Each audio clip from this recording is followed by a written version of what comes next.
Yukon by Justice Hank Madison. For 25 of those years, he was the sole judge.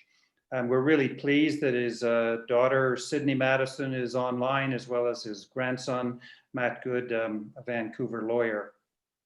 Sydney said that her father would be very pleased with the topic of the next speaker.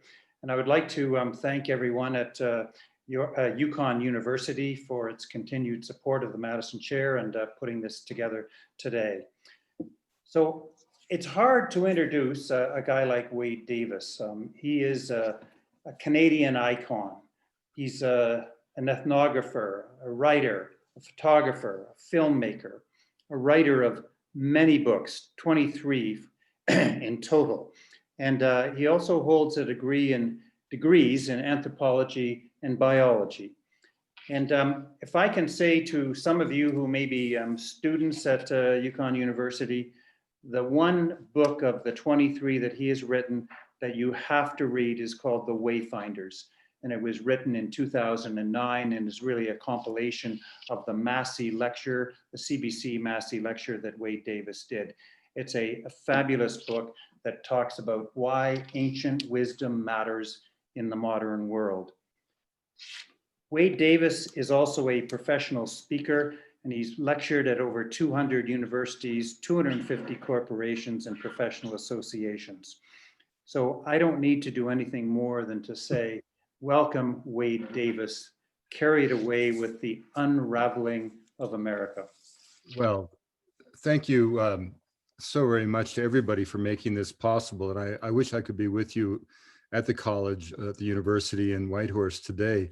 You know, this is I think one part of this story, and it's certainly apropos to be sharing it on what we're almost at the eve of probably the most important election in the history of the United States. And I don't think that's hyperbole. I think most people feel that. We can see that in the extraordinary advanced voting where I read this morning, for example, that already in Texas, more people have voted than voted in the entire presidential election of 2016. This story came about in a kind of a way that I think can inspire young people to see what the power of words can do, what a single bit of writing can do, quite unexpectedly. You know, I had been asked to write about COVID by any number of folks.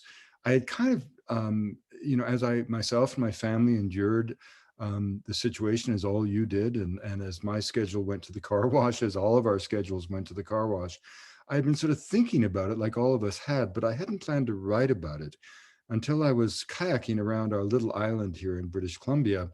And I kind of had this thought that COVID really wasn't a story of medicine or even of morbidity and mortality, tragic as a loss and the injury to so many has been, but that fundamentally it was a story of culture. And once I kind of saw that, I came home and I stayed up late, and the following day wrote a piece and sent it to my old friend Jan Wenner, who created Rolling Stone, and I did it very much on spec. And Jan decided to run it, and it hit a kind of nerve that no one could have anticipated. It trended on the Rolling Stone website for 5 weeks, very unusual for a long form piece of commentary. It was viewed there by 5 million people. On the internet, there were over 362 million social media impressions. And I only learned yesterday from a friend that visitations to my Wikipedia site, which had been sort of puttering along at an average of 140 a day or something from the entire internet, soared to 4,000 a day, simply because there was this hunger for explanation. And this cultural lens on COVID began with the obvious observation, which is that never in our lives have we experienced such a global phenomena. For the first time in history, all of humanity, connected by the unprecedented reach of digital technology, had come together to contemplate the same existential threat, consumed all of us by the same fears and uncertainties, and all of us eagerly anticipating the same as yet unrealized promises of medical science.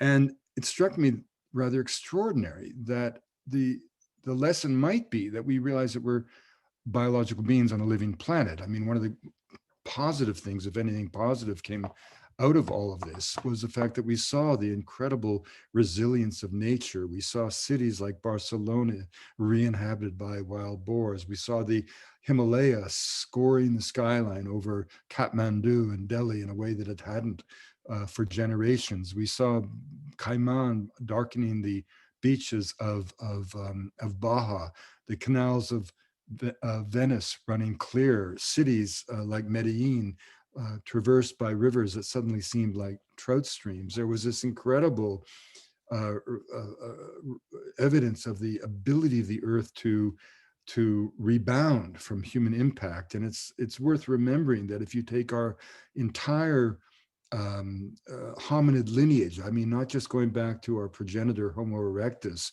but going right back to Homo afarensis 3.5 million years ago, our entire presence on this planet, were the history of the earth to be depicted as a 24-hour clock, our entire presence would be less than a single second. So our existence is indeed fleeting, and we can rest assured that the earth will endure. Whether the conditions will be such that we'll be proud to bequeath them to our descendants is our immediate challenge. But here we were, a biological species, brought down by an organism 10,000 times smaller than a grain of salt, that commandeered the very biological mechanism of our cells, even as it attacked the web of community and connectivity that is for a social species what teeth and claws represent to the tiger. So, you know, it was just amazing to think of the world shut down. Now, pandemics and epidemics have always been fulcrums of history. You know, the Black Death in the 14th century wiped out half the population of Europe, causing labor to be more valued, leading to rising expectations, which led to the peasant revolt of 1381, which overthrew forever the medieval order that had dominated Europe for 1,000 years. The Spanish influenza in the wake of the Great War killed millions of people, probably way more than will be killed by COVID, including, incidentally, my own father, a up-and-coming lawyer who walked out of his home in Calgary one morning and was dead by that afternoon. But the Spanish flu, in a sense, didn't have the same cultural impact because it happened in the wake of a war that had killed millions, and we were kind of almost numb by death, if you will.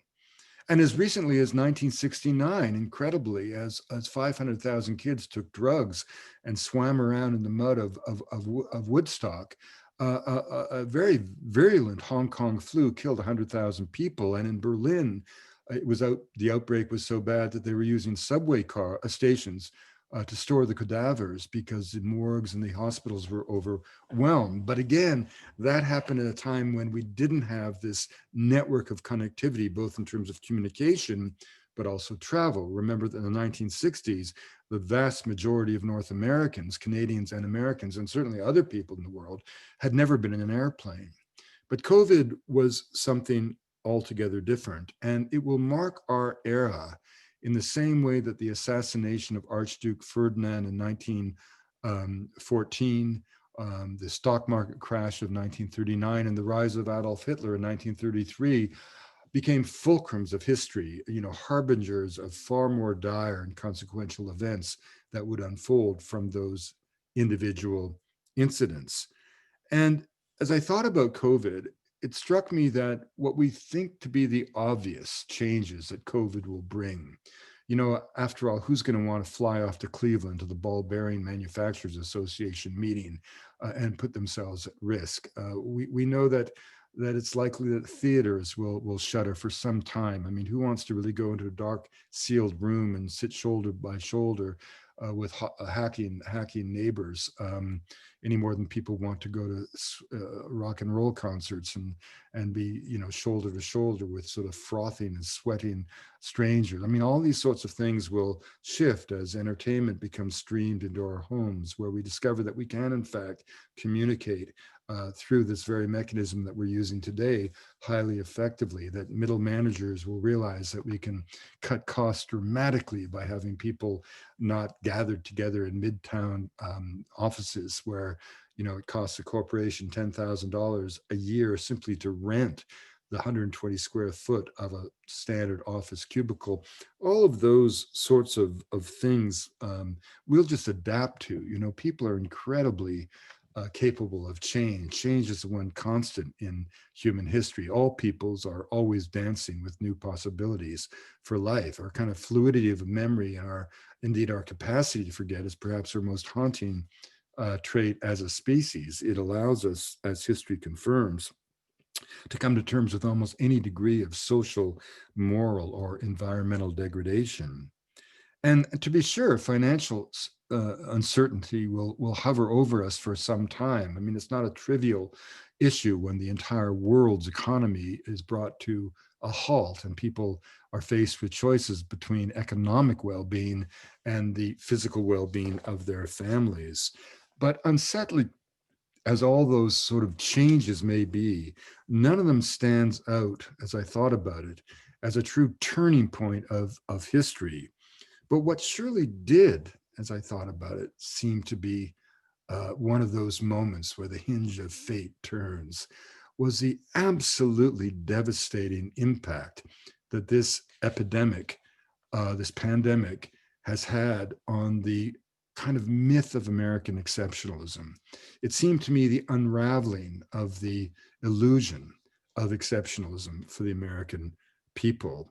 You know, as a nation woke up with 2,000 people dying a day, finding themselves living in a failed state, with the government at the helm of the government, a dysfunctional government led by a kind of a buffoon of an individual who was recommending the use of disinfectants to treat a complex biological phenomena, a disease that he intellectually did not have the capacity to understand. It struck me that, you know, a kind of new a coda was added to America's claim of being superior or exemplary in the world. And again, when I wrote this piece, some of the reactions were, you know, I was sort of being a smug Canadian talking about the United States. And I want to stress that, you know, much as I adore Canada, I'm completely aware of the number of problems that we have, as we all are. And by no means was this piece written with an intent to denigrate the United States. You know, I am American. I chose to be an American, including I'm a Canadian, I'm Irish, and I'm Colombian as well, but I choose to take on a US passport. My wife is American. My children are raised in both Canada and the United States. My father-in-law was almost US president. He turned down the vice presidency when offered it by Richard Nixon. My own son-in-law is an active member of the US military on deployment as I speak to you today. I love the United States. My career could never have happened in Canada. I received all my education in the United States. And I've always wanted America simply to become the country of Walt Whitman, Abraham Lincoln, the Grateful Dead again. But you know, the first step of a family intervention, as we all know, is to hold the mirror to the loved one, to show them just how far they have indeed fallen. That realization is the first step in the path of rehabilitation. And it was within that spirit that I tried to analyze the situation in terms of American history. And as the Irish Times so poignantly put it, in the wake of COVID, as the international community was sending disaster relief to the United States of America, you know, the Irish Times said that since World War II, there have been many emotions expressed about America: love, hate, envy, whatever. But the one emotion that's never been there on the table has been pity. And that's what the world began to feel. And as American doctors and nurses and other frontline workers eagerly awaited the arrival of emergency supplies from China, it was as if the hinge of history had opened to the Asian century. Now, by way of reflection, remember that, no empire long endures. Every kingdom is born to die. The 15th century, if you think about it, belonged to the Portuguese, the 16th to the Spanish, the 17th to the Dutch, the 18th to the French, the 19th to the British. The British Empire amazingly reached its greatest political and geographical extent in 1935. There were Brits swirling their gin and tonics all over the world in more red corners of the world than ever before. But of course, we know that the empire was fading by the Diamond Jubilee in terms of its dominance. And by the end of the First World War, it was both bankrupt and bled white by the conflict. And by that point, the torch had truly passed into the hands of America. And in 1940, with Europe already ablaze, America was essentially a demilitarized society. In that year, with the Nazis on the rampage already, the US had a smaller army than both Bulgaria and Portugal. And yet, incredibly, within 3 years, 18 million men and women were in uniform. The industrial might of America quite literally saved civilization, that together with the blood of Russian soldiers. The Detroit arsenal of Chrysler produced more tanks than the entire Third Reich. The Ford Motor Company produced more industrial output than the nation of Italy. When the Japanese seized the rubber plantations and the control of 95% of the world's rubber supply, and every Sherman tank had half a ton of rubber in it, every battleship sunk at Pearl Harbor had 30,000 rubber parts, there was no synthetic substitute. The Americans just dropped the speed limit to 35 miles an hour, not for want of petroleum, but to protect our tires. And the order went out to the synthetic chemists that if you can't find a way to make a serviceable synthetic rubber within 2 years, civilization itself will be lost. And indeed, the tanks and the jeeps and the trucks would indeed roll into Berlin on tires invented in a factory in a program that was every bit as consequential as the Manhattan Project that gave us the atomic bomb.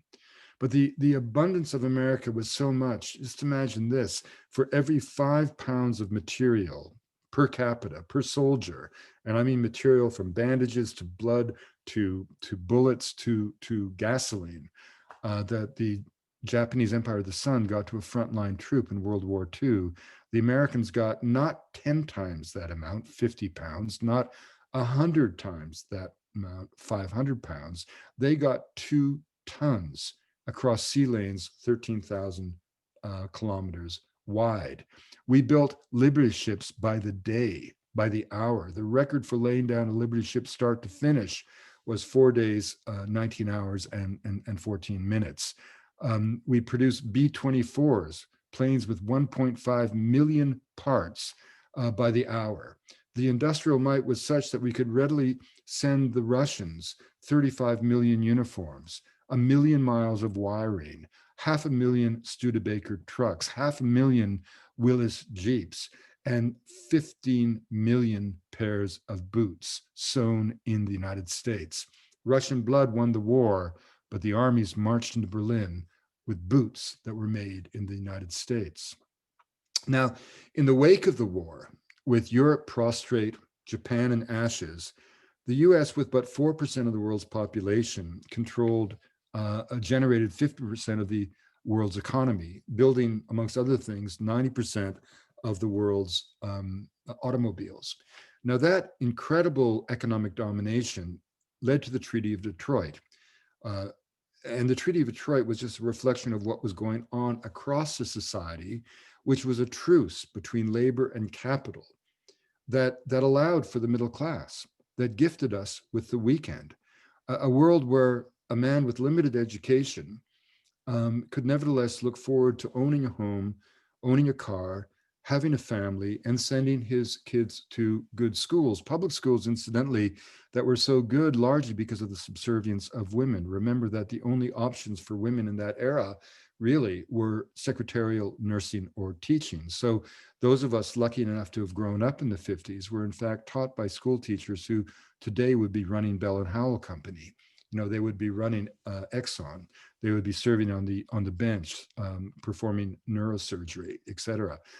And so the 1950s was not a perfect place, but by any means. And those who invoke a certain nostalgia for it are invoking a nostalgia for a world that never existed, but has to be presumed to exist to rationalize sort of bitterness and resentments at the social trends that came out of the 50s, the transformation in the role of women, people of color, and gay people, amongst other things.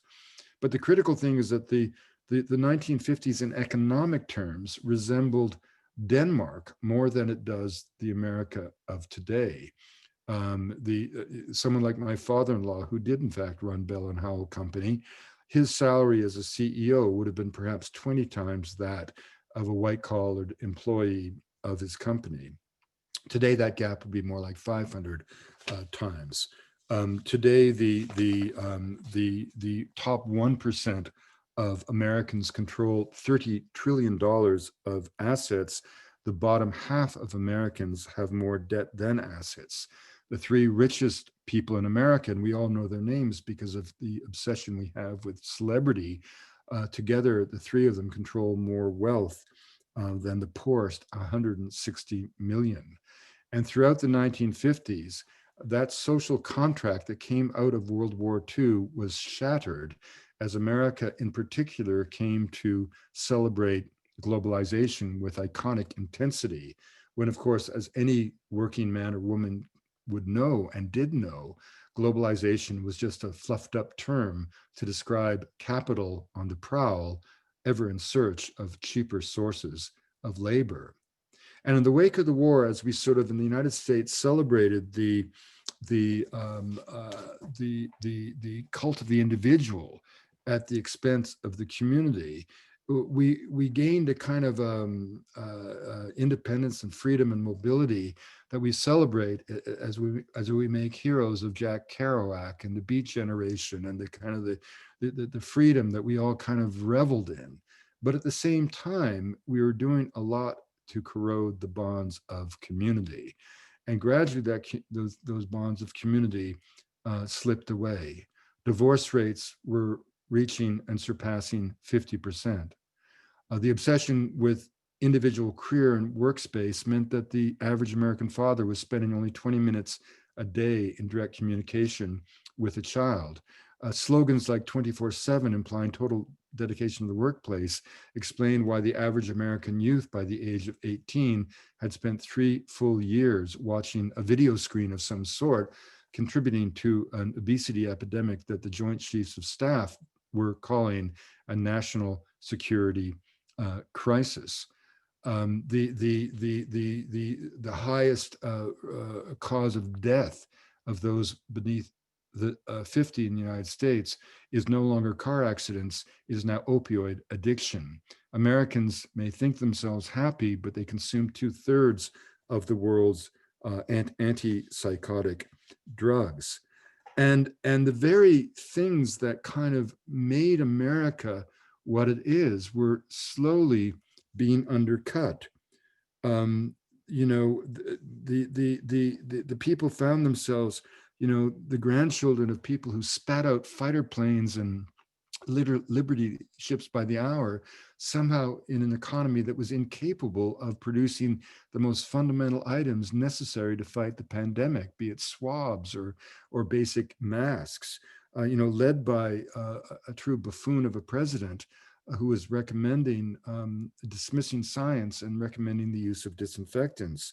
The free flow of information was the very definition of American democracy. Franklin and Jefferson, Monroe and Madison always said that education was more important than politics. The schools were more important to the Congress because the foundation of a democracy is an educated electorate, and the free form of information, a free press, was essential to nurturing that capability and capacity. Well, today, America ranks 45th when it comes to press freedom. Myths aren't old stories. Myths are moral charters. And when America celebrated itself as a shining city on a hill, ready to accept the huddled masses of the world, we of course all know that every immigrant group has to claw its way ashore in America, often suffering incredible indignities. But eventually it makes a beachhead and thrives and prospers. And that is what the myth of the huddled masses is all about.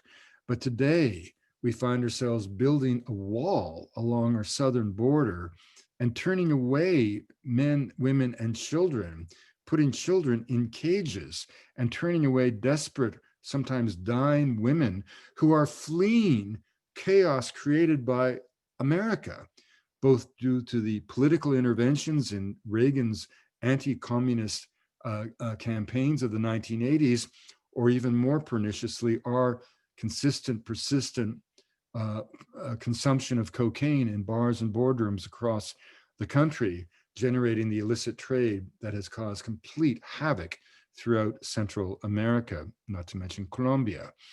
And so in turning away these people, we are actually not just engaged in a lamentable activity. In building the wall, we're not only engaging in an act of folly, we are actually engaged in kind of an act of treason. Because treason isn't just when you share state secrets with your enemy, it's also when you do things that betray the very essence and strength of who you are as a people. And so to build a wall is not a gesture of patriotism. It is, in fact, an act of treason. But the cult of the individual has become so pronounced in America that it's almost a sense that no one deserves anything. Everybody has to fight for everything. There's almost no sense of the very notion of society. And I use that phrase in this piece slightly provocatively, because of course there's a sense of society in America to some extent. But curiously, I was interviewed by Steve Bannon the day before he was arrested. And one of the colleagues he has in studio opened up the interview by saying, Dr. Davis, we don't even believe in society. And I thought, wow, that's amazing. They really don't, in a sense, belong in society. And so what is it that COVID shows us? I think in the sense that it's always useful to root all these observations in data. And on June 30th of this summer, on the day that, July 30th, on the day that America announced 59,629 new cases of COVID in all of our hospitals in British Columbia. And after all, we have a dense metropolitan population. We're an Asian city, dozens of flights coming in from China every day, 3 hours up the road from Seattle, where the pandemic landed in America. Logically, we should have been hit very, very hard. But on that same day, when the Americans were announcing 60,000 new cases in all of British Columbia hospitals, there were only 5 cases of COVID. Now, obviously, rates are rising around the world as we move into winter, but that disparity remains basically consistent. And so what was going on here that was not going on there? Well, one of the things is that we still have faith in our institutions, faith in our government, even if we don't like the rates of our taxation. It would be inconceivable for a Canadian politician to run against Ottawa. I think we would see that as a kind of psychotic, schizophrenic act, because after all, Ottawa is us, I think in Canada, we look at, for example, the celebration of the Second Amendment of the United States, and as if freedom can possibly mean the right to own a personal arsenal of weaponry that would trump even the rights of children and the well-being of children. In the last 10 years, there have been more than 346 deaths by guns of kids in schools in the United States. By April of 2019, in the first 4 months of that year, Americans would kill more of each other with guns than the Americans would lose on D-Day of 1944, the first step of the invasion of Nazi Europe. I own 6 guns. I have 6 rifles. None of them are registered with the government, and yet I don't own submachine guns. I don't see the need for a handgun. It's not about guns. It's about what kind of guns and for what obvious purpose. But the other thing in Canada is that we define wealth not as the currency accumulated by the lucky few, but rather as the strength of social relations between people and the bonds of reciprocity that link everybody in common purpose. When Americans defy science and defy medical advice and rush to the beaches and the bars and the conventions halls and refuse to use masks as if it's a politicized statement, they're not acting in the spirit of freedom, and they're certainly not acting with courage or strength. In fact, they're betraying the weakness of a people who lack the stoicism to endure the pandemic or the fortitude to defeat it. And again, Donald Trump is not, odious as he may be, is not the cause of this decline. He's a symptom of that decline. If George Washington famously could not tell a lie, the current president literally cannot recognize the truth. If Abraham Lincoln called for a malice toward none and charity for all, this dark troll of a president has inverted that by calling for charity for none and malice toward all. And yet when 46 to 47% of the American people, 62 million strong, cast their vote for Trump in 2016, it behooves us to pay attention. That cohort are by no means monolithic. They in fact represent all genders. They represent all races, all ends of the economic spectrum. And the reason that I dare use the term decadent about the United States is it's not gratuitous. It's that, how does one define decadence in a democracy? One's vote is the most precious right that one has as a democratic citizen. And in 2016, these weren't stupid people, they were angry people, and they voted their indignation, and they voted their personal hatreds. And they did so knowing full well that the individual that they were selecting for the highest and most challenging office in the world had no credentials whatsoever for that job, save his willingness to validate those hatreds and target their enemies, real and imagined. Now, all of us vote to some extent based on the candidate's personality.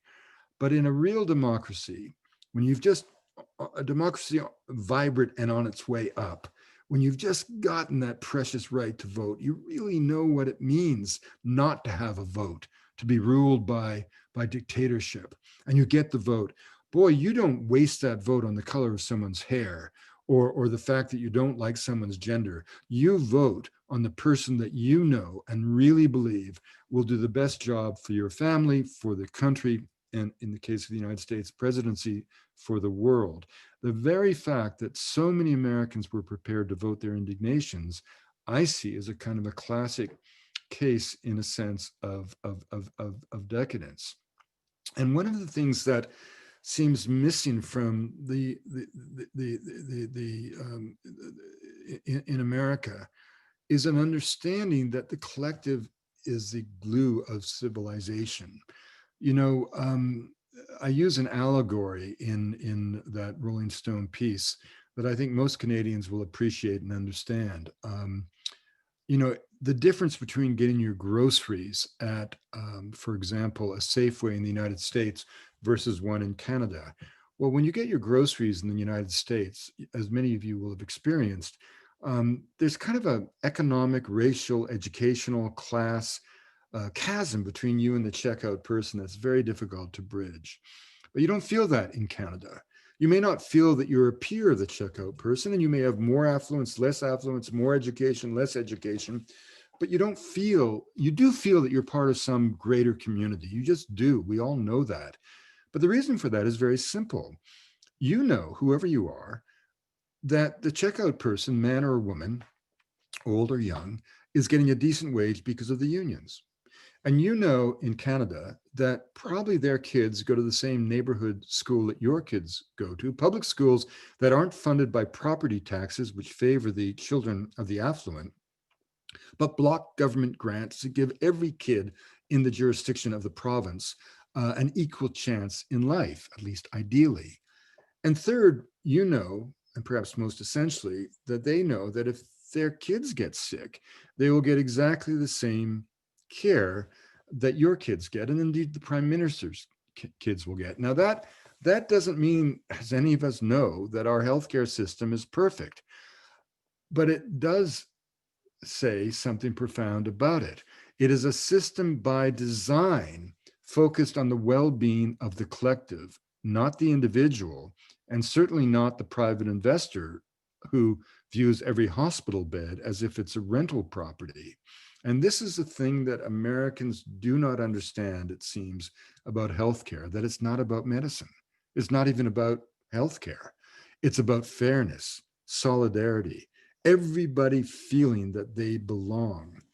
And I had a very personal experience of this when some years ago, when my mother, at the age of 85, living alone in an apartment in Victoria, got a headache at 11 o'clock, and she was being prepped for neurosurgery at one of our fine hospitals by 2 o'clock that afternoon. An immigrant, an Indo-Canadian, genius of a neurosurgeon, against all odds, given my mother's age, saved that woman's life.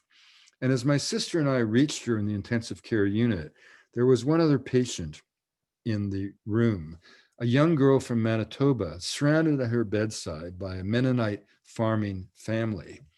And Karen and I couldn't help but reflect that we could have paid for the service. Karen was a successful lawyer. I've done well. But that family in another jurisdiction might well have faced a choice between the physical well-being of their beloved daughter and the economic well-being of the family. And what we say in a social democracy is that that kind of choice should never be one that any one of our citizens has to make.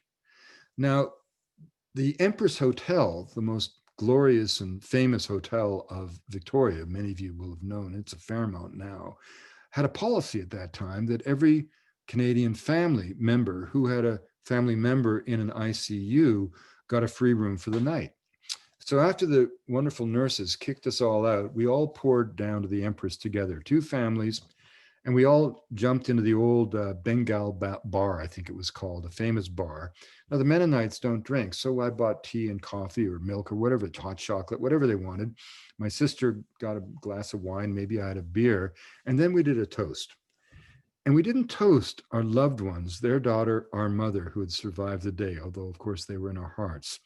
We didn't even toast, grateful as we were, the incredible neurosurgeon, a new generation Canadian who had been there just in time, who had arrived in our country just in time to save the life of our mother, our mother and their daughter, much as we admired what he had done, grateful as we were. But we toasted our country, because it was our country that had brought these two families together from completely opposite sides of this political spectrum, economic spectrum, rural-urban divide, and indeed political divide, perhaps, and certainly religious divide. And yet in that moment, we were as one, as Canadians, and that is the essence of our muted patriotism in Canada, not some kind of flag-wrapped chauvinistic cant. Our patriotism is loving compassion, one for the other. We're not a perfect place, but that is our ideal. And that's what that moment, in some sense, implied for all of us. So, you know, the challenge becomes, what can America do, if any, to regain its place? It remains a land of immense vitality. It still has incredible capacity. It still can be the country of Abraham Lincoln and the Grateful Dead and Walt Whitman, but it has to take certain steps forward. And the question really is, will it be able to do so? Has the divisions that have been so exasperated by Trump, will that division be able to be bridged?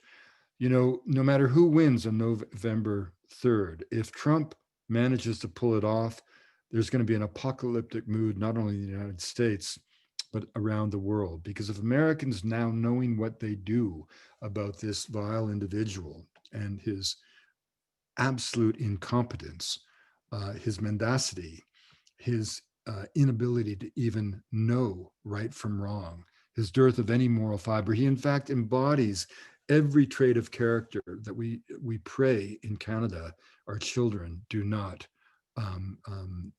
ever mimic, echo, or become. If he is chosen to be reelected, the message will be very dire that will be sent to the world.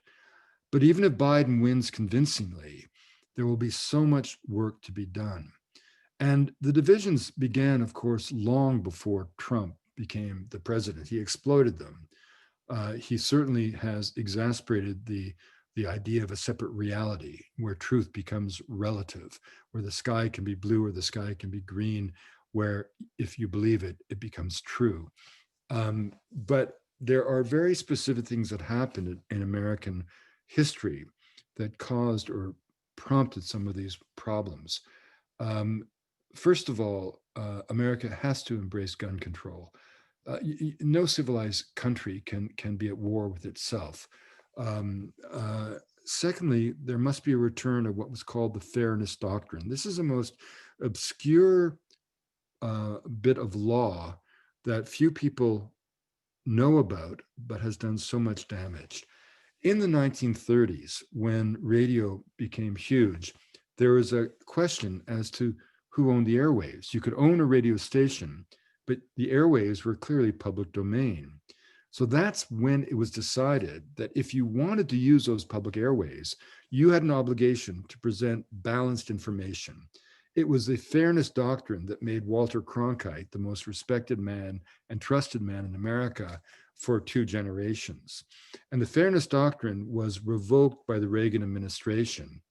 And it was that which gave rise to right-wing talk radio and eventually to Fox News. Now, the liberals tried to mimic it, but liberals do great at political correctness, but they're not very good at demagoguery. So Air America never got the purchase that the liberals wanted. But the right wing has existed to create an entire unique reality divorced from any objective fidelity to the truth. That's not me being political. That's simply an observation.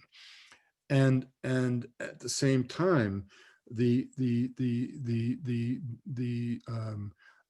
transformation of perception by the internet, you know, the democratization of opinion, the anonymity of opinion, which has meant the death of all notions of decorum and discretion, where people control the internet in the most vile ways, has also been exasperated by the fact that the algorithms of the internet, as you all know, cluster ourselves in like cohorts. So it's very easy to never escape the bubble of your own preconceptions. And those kinds of forces of division, particularly with the internet favoring always hysteria, negativity, attracting more eyes to stories of darkness, just in the same way that people can't seem to take their eyes off a car accident as they slow to a halt to see it. And unless something can be done there, it's very difficult to see. And one way to bring people back together might be some kind of national service, you know, a 2-year program where every boy and girl were forced from all corners of the society to come together in common purpose for something bigger than themselves. I mean, hovering over all of this is the kind of obscene culture of self that has grown up since the 1970s, if not from before. I mean, it's a curious statistic that in the last 20 years, in works of literary nonfiction, the use of the word I has increased by orders of magnitude.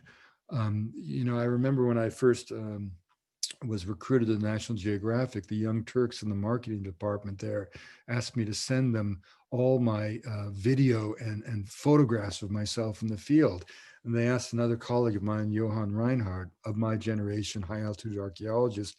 And Johan and I both had to say, we don't have any photographs of ourselves in the field. And the response was bewilderment. And then they sort of said to both of us, well, did you really go to the Amazon? They just could not conceive that our generation had not that much interest, self-obsessed as in ways we were, but we weren't obsessed with documenting our every movement in the world. So there are concrete things that America can do, but at the same time, when you realize that in the wake of World War II, America that had been a demilitarized society before World War II never really stood down. It did have a Cold War to win. I mean, Stalin really was, I mean, an evil individual. The Soviet Union was an evil empire. In that, Reagan was truly right. But we now still have soldiers in 170 countries around the world. In Iraq, we squandered $6 trillion only to make the situation worse and the local people more miserable. Since 1970, China has never gone to war. America's never been at peace. They've invested in their infrastructure, pouring more cement every 3 years than America poured in the entire 20th century. And so if the hinge of history does open to the Asian century, we will surely be nostalgic for the best years of the American century. This is no time to gloat and nothing to celebrate. At the darkest point in human history, American ingenuity, industrial zeal, and personnel and devotion became the arsenal of democracy and literally saved civilization from going down a dark hole, the dimensions of which we cannot even be imagined. And for countless millions of people, the writings of Monroe and Madison and the actions of Abraham Lincoln, John Kennedy, and FDR inspired their lives. And when the fulcrum of history turns to China with its cavalier treatment of democracy, with its social index measuring the fidelity in arbitrary terms of every citizen, its treatment of ethnic minorities, its aggressive military and dominance throughout the world, its raw extraction of resources from every corner of the biosphere, we will certainly, its contempt for the freedom of the press, we will certainly be nostalgic for the American century. So this is no time to gloat, but it is a time for extraordinary concern. And for the moment, until Tuesday evening, we are still here only with the corruption and kleptocracy of Donald Trump. And between praising the Chinese for their treatment of the Uyghurs, describing their internment and torture as, quote, exactly the right thing to do, and his dispensing of medical advice concerning the therapeutic use of chemical disinfectants, Trump blithely and famously remarked, quote, one day it's like a miracle. It will disappear. He had in mind, of course, the coronavirus, but as others have said, he might just as well have been referring to the American dream, the death of which may be his singular legacy. Thank you very much.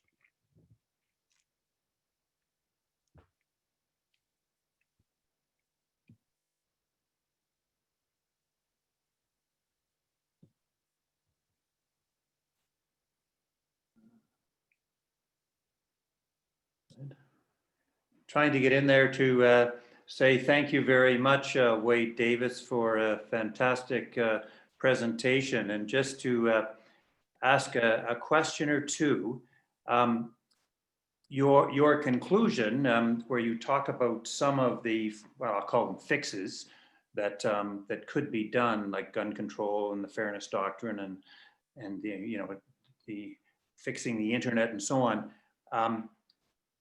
I was actually left that even if Biden wins, it's going to be very difficult to turn that country around. There are so many fabulous Americans, as you know, and yet 60 million supported Trump, and he'll probably get 60 million votes again. Yeah, yeah. Even if he doesn't You know, win. yeah. Do you have any optimism that society can turn it around? Well, one of the things that is really haunting is the erosion of notions of the truth. It's the ultimate kind. Relativism can be a very useful notion when you're thinking in terms of indigenous cultures and various cultural realities. But there are absolute facts. It's like Patrick Moynihan, one of my father, a friend of mine, and a senator I admired a great deal, famously said, "You're entitled to your own opinions, but not your own facts." And it seems that every time, I mean, one of the fascinating things, obviously, about the Trump regime is that we now know that there is no bottom to which there's no floor to which he will descend no further. And there's no act that he can engage in that will disappoint his followers, because every time he does something egregious and draws the wrath or the criticism of legitimate mainstream media, including even Fox News, when they decide to say something, only reinforces a kind of paranoia or the certainty that they're victims and that this sort of liberal miasma is out to get them. Look, one thing that's really interesting, Ron, is when this article came out, naturally it provoked a kind of a tsunami of commentary. And I obviously didn't read much of it, but a few of these things came through to me, filtered by people I know. And it was very interesting. There were predictably, there was completely two responses. One from those who obviously were sympathetic with the arguments of the piece, felt a kind of deep sadness, but also a powerful resolve to fix the country. And from the other side of the political equation, what reached me were even letters or emails that revealed in their grammar evidence of someone being educated, right? They were almost dumbing down their rhetoric in a kind of a democratization of bad grammar, if you will. But those letters, those emails tended to be absolutely vicious, vitriolic, and hateful. I mean, in a daunting way, almost frightening. And again, it's interesting. It's hard to say what's worse, communism or fascism, in terms of the well-being of individuals. I mean, Mao Zedong could do the great leap forward, and 48 million people could die from bureaucratic idiocies. And they're just statistics, as Lenin famously said, or Trotsky said. But fascists are different. Fascists have to kill ideas. They have to burn people. They have to burn books, right? And that was a kind of the feeling I was getting from it. But what was interesting about all these some of the negative comments, like that, they all had a strong streak of misogyny in them. I was called menstrual discharge. I was called a feminazi. I was called, a lily pussy. I mean, I can't even use the language in a public setting. And of course, the article says nothing about women whatsoever. It has nothing to do with women's movement. And I thought about that, and I think part of what's going on, and if you again, if you can't understand the roots of movements, you perhaps can't really redirect their energy. But during the we take it for granted, for example, in a pretty progressive country like Canada, that when women went from the kitchen to the boardroom, and people cut from color from the woodshed to the White House, and gay people from the closet to the altar, we think of those things as all for the good, right?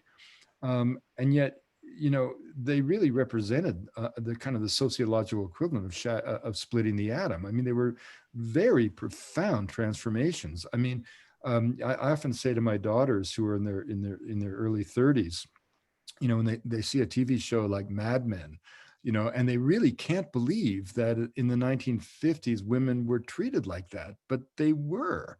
I mean, my mother, if she had lived today, would be running General Motors, but her life was crushed by her circumstances. She was so brilliant and so energetic, and she just didn't have any options, right? And so the bottom line is that whatever you think of those movements, um, they they represent a shattering of orthodoxy of what once was. And those movements all grew out of the same era in which the kind of classic male patriarchal notion of identity in America was being undercut drastically by globalization. So, losing your job is one thing, but knowing that your son or daughter can never follow in your path, knowing that the job that gave you your identity, the job that made those tanks that beat the Nazis, made those Liberty ships, made those airplanes, pumped out those Jeeps and so on, and suddenly you're effectively asked, or your son at least is asked, to take a job shelving toilet paper at Walmart. I mean, I think that all those movements, all four of those movements, if you will, equally profound with real consequences, not one of which is going to go back into the bottle, the magic bottle of the genie, if you know what I mean. I think they get conflated in the minds of some of these individuals, and they just hate liberals, and they hate the New York Times, and they hate the smugness. And again, I mean, if you think about it, I mean, these are worlds where people have been raised watching TV. Now, what do you see on TV? Mostly, what you see on TV is the sort of smug progressive values of the liberal side of society, or you see the wealth of Beverly Hills, and people sort of see that as a world where people actually live, when in fact they don't.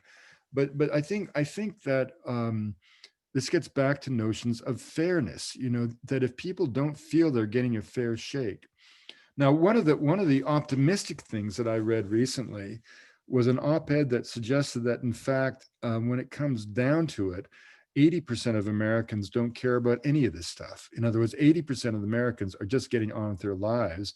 And most Americans have equal contempt for Fox News as they would have for CNN. Well, that doesn't really seem to show in the polls, but I do think it's going to be really important on Tuesday night that the Democratic Party win decisively. I cannot imagine what it will mean. 4 years is a long time in the modern era, in terms of the ascendancy of China, the erosion of American capital, both in terms of moral authority and influence, the abandonment of the order, the international order that was set in place in the wake of World War II, and which has achieved the miracle of maintaining peace in a nuclear world. I mean, think about it. From 1945 until now, there has been no nuclear war. I mean, and all these missiles are out there, and that order that was put in place very consciously by those who had fought that war is being eroded by someone who's a bone spur president with the backbone of a bully, who wouldn't recognize a hero if confronted by one.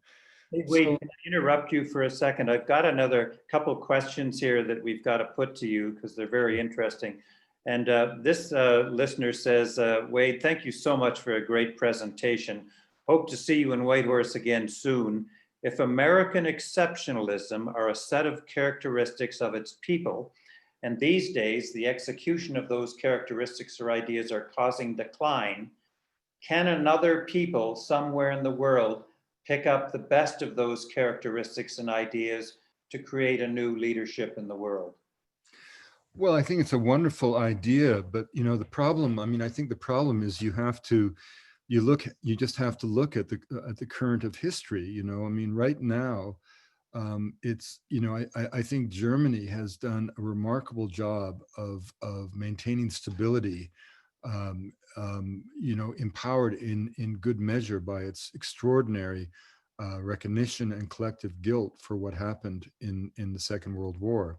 You know, Merkel, without doubt, is the most important politician in Europe. But as you look at Europe, it always feels like a place where something important happened a very long time ago. And it's hard for me to imagine that a new global order is going to emerge from the bistros of Paris. Um, uh, and Russia is in the iron grip of an autocrat, you know, which has always been sort of the propensity of that nation. But certainly Russia is not going to be any kind of political or moral exemplar for the world. And when you look at the dynamism of China, it's just hard to see anything else but the coming Asian century centered in Beijing. You know, countries like Canada can be moral forces in the world, and we struggle to be so. And I think we've done a fair job at that. But we just don't have the global weight any more than the Scandinavian countries do. You know, it's always interesting to me how Americans dismiss social democracy as if it's communism light, when all it is dynamic capitalism. It just seems to focus on every tier of the society.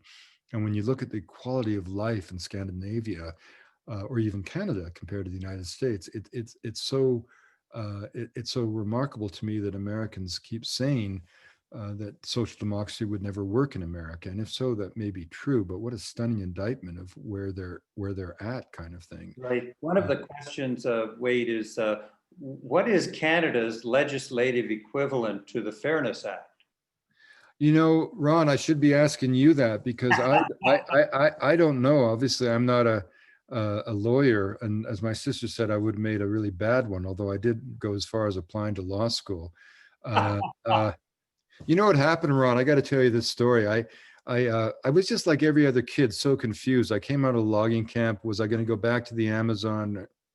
And I applied to law school, and I got in, and I went to pick up my sister at Davis and Company. And earlier today, you had a veteran of Davis and Company, and the receptionist at the entryway said, "Are you Karen's brother?" I said, "Yes, ma'am."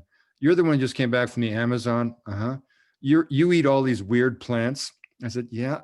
She said, you come here, you follow me. And this wonderful little old lady who was a receptionist, probably a legal secretary, I don't know what she was, led me back through the law library, and she had set up a ladder that allowed me to climb up to come face to face with an old lithograph of a solicitor from Britain in the 17th century. You know, the wig, the belly, the hooked nose, crooked back. And from the bottom of the ladder, she yelled at me, "Is that you?"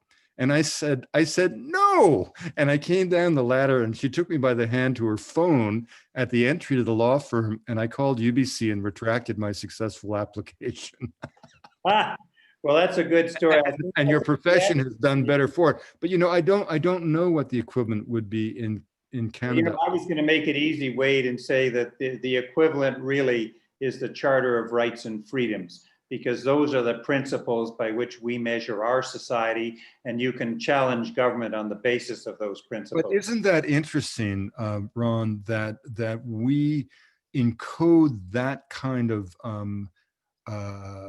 balance and fairness into our fundamental charter? It didn't have to be a regulation kind of imposed by executive order or something. In other words, it says a lot about Canada that we address that challenge in the very DNA of our legal system. Yeah, no, and that's absolutely fascinating, and it's absolutely crucial to have those kind of principles, but they're not principles that are chipped in stone either. Those are principles that we can move forward and develop as society changes. And anyways, this isn't my speech, this is yours.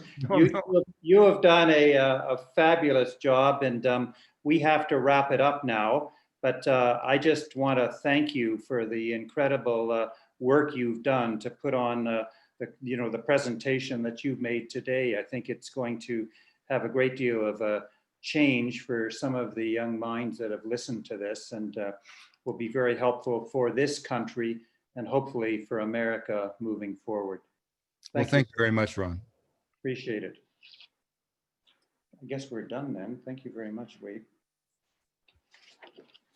Look forward to seeing you, Ron, up there in Whitehorse sometime. By the way, we want you to come up physically, you know. I know anytime you're up in Taltan country, feel free to drop in, and we'll discuss other topics that you're so knowledgeable about. Okay, great. I'd love that. I love Whitehorse. It's great. One of my favorite places. Excellent. Okay, take care, Ron. Thank you. Thank you.